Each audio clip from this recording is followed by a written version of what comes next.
చరిత్రలో ఇది ఒక చారిత్రాత్మక అధ్యయనంగా మనం అభివర్ణించవచ్చు.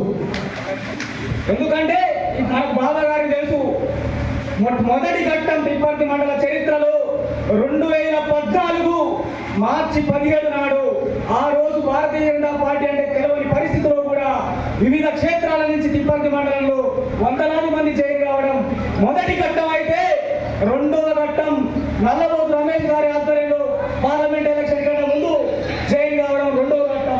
ఇది ఒక చారిత్రాత్మక ఘట్టంగా మనం అభివర్ణించవచ్చు. మనకు తెలుసు, భారతీయ జనతా పార్టీ సిద్ధాంతాల పునాదులపై నడిచే పార్టీ. మనం ఎవరైనా మేము డిస్టర్బ్ చేస్తాం, మేము డీజేలు ఆపుతాం, మేమంటే ఇక్కడ ఎవరు భయపడేటోళ్ళు కాదు. ఇక్కడ భయపడేటోళ్ళు భారతీయ జనతా పార్టీ కార్యకర్తలు. త్యాగాలకు వెనకాడలు, ప్రాణ త్యాగాలను కూడా చేసిన చరిత్ర భారతీయ జనతా పార్టీది. మేము కేసులు పెడతాం, మేము డీజేలు బంద్ చేస్తాం అంటే భయపడడానికి ఎవరు చరిత్రలు ఇక్కడ లేరు. మనం చాలా మంది బీజేపీ చరిత్రను చూస్తే మన శ్యామాప్రసాద్ ముఖర్జీ గారే నాడే ఒకటి చెప్పిండు, ఏ దేశ్ మే దో విధాన్ దో నిషాన్ నహీ చలేగా అన్నాడు. అక్కడి నుంచి ఆయన ఈ ఆర్టికల్ 370 రద్దు కోసం ప్రాణ త్యాగాలు చేసిన చరిత్ర మన శ్యామాప్రసాద్ ముఖర్జీ గారిది. ఆ రోజు నుంచి నేటి వరకు కూడా భారతీయ జనతా పార్టీ కార్యకర్తలు ఎక్కడ కూడా వెనకాడని పరిస్థితి. ఈ విధంగా భారతీయ జనతా పార్టీ చరిత్ర చాలా పెద్దది. మనం జనసంఘులో నుంచి భారతీయ జనతా పార్టీ ఆవిర్భవించినప్పుడు మనం 2 ఎంపీలు గెలిచినాం. అప్పుడు చాలా మంది మీరు గెలుస్తారు, మీ పార్టీ అనుకున్నాం.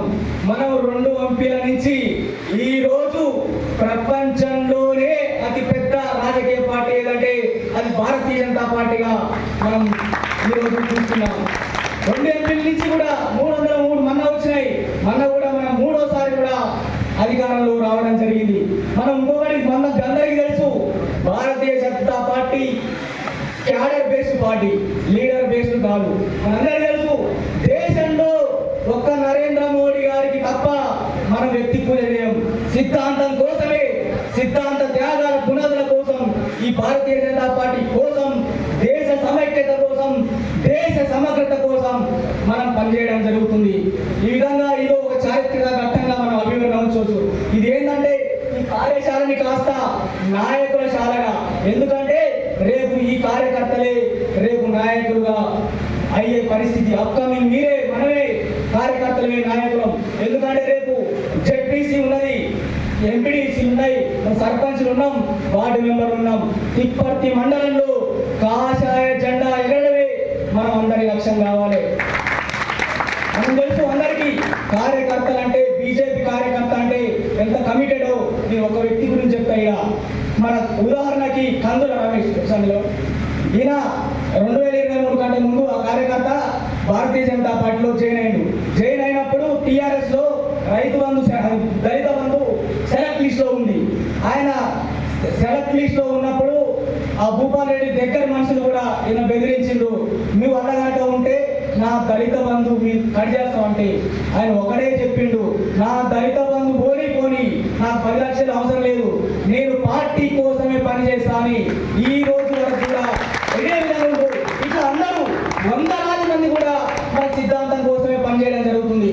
మన శ్యామాప్రసాద్ ముఖర్జీ కూడా ఆ రోజు చెప్పిండు, మీరు ఏమిటి కొరకు అన్ని సిపిఎం ఉంది, కాంగ్రెస్ పార్టీ ఉంది, మీరు అసలు ఎందుకు పార్టీ పెడుతున్నారంటే మన ఆయన ఒక్కటే చెప్పిండు, అంత్యోదయ సర్వతు poorest of the poor people, పేదలలో నిరుపేదలకు సహాయం చేయడం, సాంస్కృతిక జాతీయవాదం కొరకే మా పార్టీ పనిచేస్తుందని ఆ రోజు చెప్పిండు.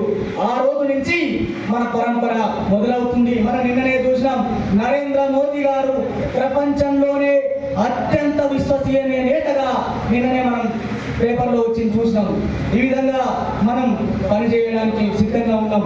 ఇంకొకటి, ఈ విధంగా ఈసారి ముఖ్య అతిథులుగా వచ్చిన వాళ్ళకు మా కార్యకర్తల నుంచి నేను ఒక రిప్రజెంటేషన్ చేస్తున్నా. మాకు జనరల్గా నేను యాజ్ ఏ అడ్వకేట్గా కొన్ని వేరే జిల్లాల నుంచి చాలా మంది క్లయింట్ ఫోన్ చేస్తుంటారు. ఇక్కడ ఫర్ ఎగ్జాంపుల్ నిజామాబాద్ నుంచి సరే రికవర్ ఆఫ్ మనీ షూట్ కింద కొన్ని అప్పుడప్పుడు వేసినప్పుడు ఏంటంటే మీరు లోన్ ఎక్కడ తీసుకున్నారంటే మాకు ముద్ర లోన్ వచ్చింది, పిఎంజీపీ వచ్చిందంటాం. మన దగ్గరనే మన కార్యకర్తలు మనమే ఉపయోగించుకోలేని పరిస్థితి. ఎందుకంటే ఆ నిజామాబాద్లో ఎంపీ ఉంది కాబట్టి ఆయన లెటర్ ప్యాడ్తోనే ఈ క్లోన్ చేయడం జరుగుతుంది. కానీ మన దగ్గర అలాంటి సిచ్యువేషన్ రావాలి. కార్యకర్తలు అన్ని విధాలుగా ప్రభుత్వ స్కీములు, సెంట్రల్ గవర్నమెంట్ స్కీములని కూడా మనం లబ్ధి పొందే విధంగా మేము ఈ విధంగా నాయకులు, రాష్ట్ర నాయకత్వం కూడా కృషి చేయాల్సిన అవసరం ఎంతైనా ఉంది. ఈ విధంగా అందరి కోరిక మేరకు, ఇక్కడ ఉన్న వాళ్ళందరి కోరిక మేరకు పిల్లి రామరాజు గారు జెడ్పీసీలో పైన ఉండాలని మా కార్యకర్తల అభిమతం. జెడ్పీసీగా బరిలో ఉంటేనే మా ఎంపీటీసీ గెలవడం జరుగుతుంది.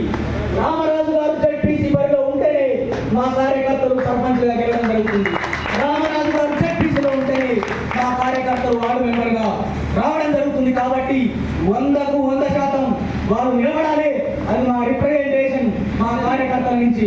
ఎందుకంటే మేము చాలా మా కార్యకర్తలు త్యాగాల పునాదుల మీద ఎక్కడ పవర్ లేకున్నా కానీ 20-30 సంవత్సరాల నుంచి కూడా మేము కార్యకర్తలు పనిచేయడం జరుగుతుంది. ఈ విధంగా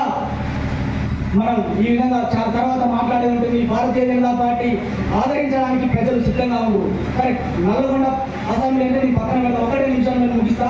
భారతీయ జనతా పార్టీకి ఆదరణ ఎంత ఉందంటే మన పక్క నియోజకవర్గం మన మిర్యాలగూడ చూస్తున్నాం. ఒకప్పుడు మిర్యాలగూడ అంటే కమ్యూనిస్టుల కంచుకోట. అక్కడ ఉన్న ఎమ్మెల్యే 3 సార్లు గెలిచిండు. కానీ మనం ఎంపీ ఎలక్షన్లో మన అభ్యర్థి సరే ఎవరైనా తెలవకున్నా కానీ మనకు ఆ కాన్స్టిట్యున్సీలోనే 33,000 ఓటు బ్యాంక్ వచ్చింది. ఆ సిపిఎం ఎవరైతే కమ్యూనిస్ట్ అనుకున్నామో వాళ్ళ అభ్యర్థి లేని పరిస్థితి ఉంది. అంటే ప్రజలు భారతీయ జనతా పార్టీని ఆదరించి